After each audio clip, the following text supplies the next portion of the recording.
Hello, I'm Carolyn Cole, Chair of the Easton Shoveltown Cultural District. I also have the privilege of being a trustee on the board of Oakes Ames Memorial Hall.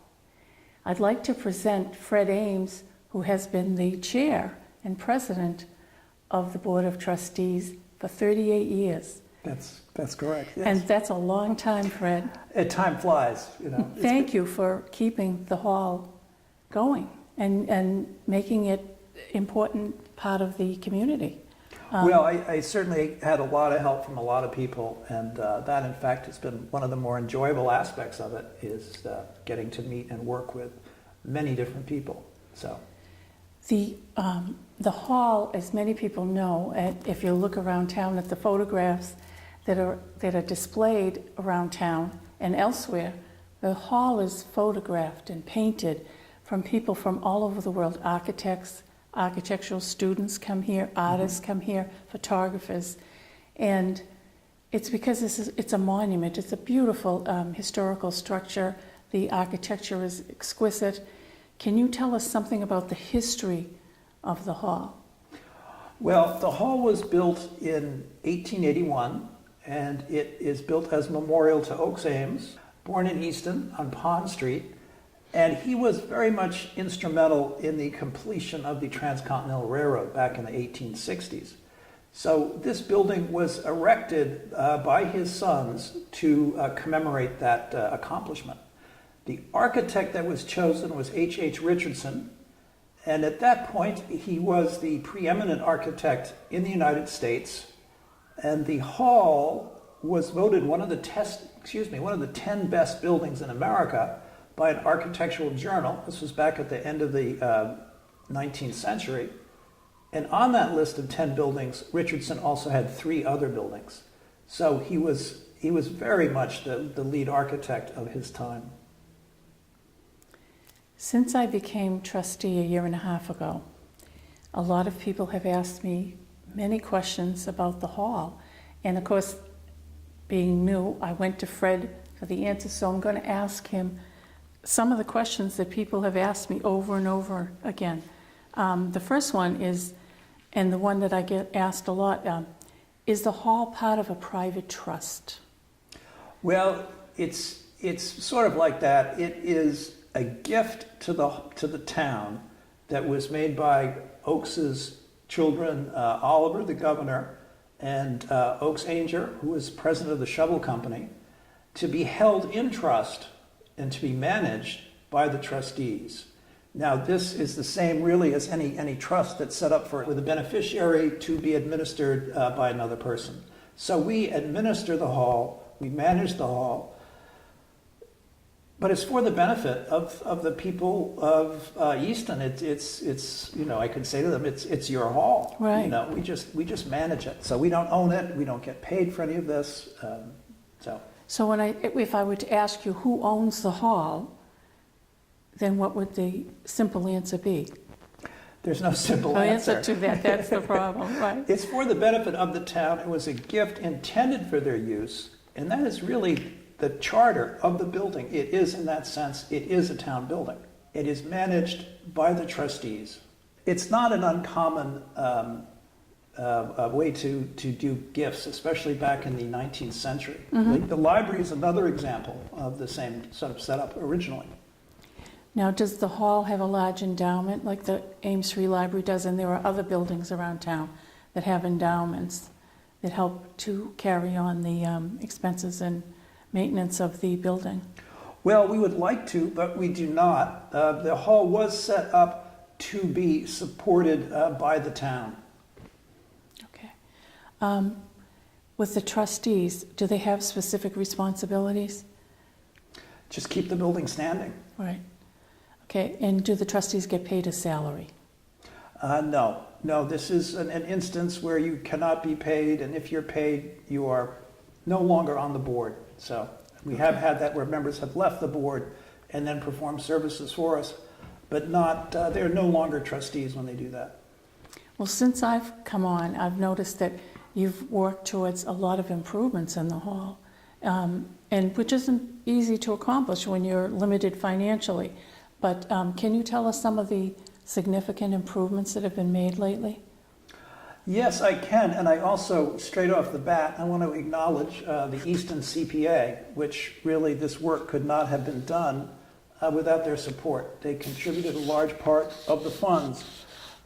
We started out, I think, 2012 with the north side of the library side of the building, where we had all the masonry joints and brick joints, mortar joints repointed. We had the windows fixed and painted. Next was the tower, where we had the roof cleaned, and again, all the stone, masonry work repointed. Then after that, we were just sort of working our way around the building.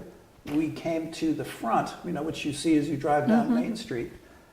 And that also was repointed, the windows painted. And then after that, we had a little bit around that corner towards the south, towards more towards the old high school. On the inside, there was really a large project. One was an emergency project because of the damage in 2015. And the other one was replacing, rebuilding. It was a very extensive project. We have 34 stained glass windows upstairs, 34 or 35, I'm not sure. And that is where we stand now, and that's been over 6 years, and it's really made a difference. And again, we have lots of people to thank for that. And the stained glass windows are magnificent. Oh, I hope we'll show them later. Yes, So, we yeah. will. Is there a need of the hall that needs to be addressed immediately? Is there anything that is really an issue right now that you need to address? Well, one thing we want to address is the upstairs stage. We want to update that, replace the curtains, because we are part of the Easton Cultural District as the performance center. And that is a very important role that the hall has played over the years, is to support local organizations. And that room upstairs is perfect. I mean, it's got great acoustics. Oh, absolutely. A nice big stage. And so that is one of the more doable, smaller projects, but highly visible, highly important. What we'd like to do, and we know there's, people in town would like to see it too, is to put in an elevator for handicapped access, and as well, air conditioning. We'd like to be available year-round, and without it, it gets too hot upstairs. And also a new kitchen. We would need new electrical wiring to go with the elevator. So this all adds up. Then we'll have to make some changes to the building to bring the egress up to code, for safety with doors and all that. So it adds up to quite a bit. And that the air conditioning in the elevator seems to be the most consistent request we get from people interested in renting. Yes, they say, well, it is there air conditioning? I have an elderly parent. They can't get upstairs. Yeah, no, it's a real problem. Yeah, it is. And the hall upstairs is beautiful, and it's conducive to a lot more use. Well, I think so. I think we'll see a lot more usage with it, with the elevator. The caterers and the musicians will like it too, to help with their equipment. And I think that's really part of our plan is to boost the operating income so we can take care of smaller projects like the stage curtains, which is now really beyond our reach. Another thing is we have friends of Oakes Ames Memorial Hall. Can you tell me, how do you become a friend of the hall, and what is the purpose of the friends? Well, go on our website, www.oaksameshall.org, and click on for the information there, and that will tell you how to join up. The hall's friends are been very critical. They help us do small projects like buy new tables and chairs, pay for lighting.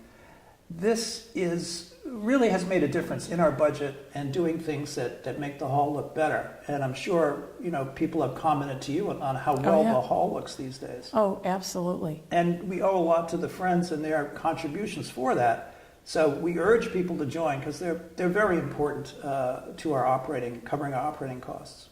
I want to mention too that becoming a friend is not a huge financial commitment. You can be a friend for $20, you can be a friend for $500.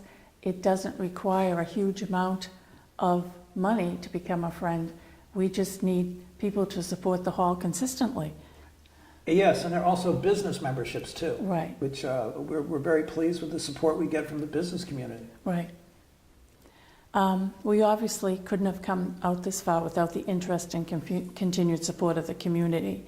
Fred has mentioned the CPA, which has played an important part in the development of the hall. Are there other people that you wish to, other organizations that you might want to thank? Well, Massachusetts Historical Commission has been supporting us since the 1980s, and they have played a critical role. As mentioned, the CPA, of course.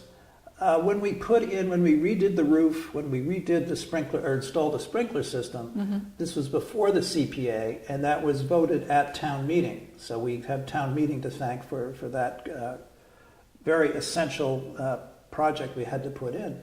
Then there are various foundations which have provided a good amount of money, but again, the CPA and Mass Historical Commission have been the ones year over year that have really been most important to our progress. And I know that there are individual donors also who are probably too many to name, but who also have made an impact on continuing the work at the hall. Yes, there are. Yeah. Okay. So I want to end with letting you know that we do need your help. Remember to support us at town meeting. Remember to, maybe you can become a friend. Think in terms of booking your events at the hall, and also support the hall by attending our ticketed events. Also, you might want to consider the hall in your endowments. I think that's a great idea, Yeah, Carolyn. I think I'm going to do it myself. Good. Yeah. After all, it is your hall. That's right. That's our slogan. It's your hall. Thank you.